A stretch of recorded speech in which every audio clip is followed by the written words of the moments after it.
Today I'm going to tell you how to test a defrost cycle on a Lennox heat pump. So the first thing you want to do is unplug this.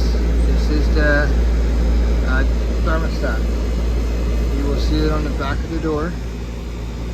It will tell you which one is the defrost.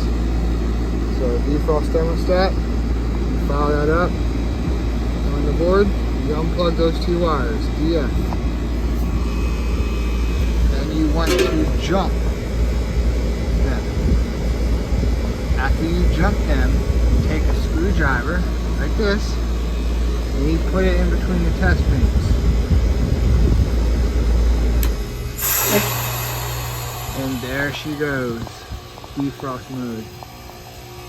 So now I know this guy is defrosting like it's supposed to, and we're ready to rock.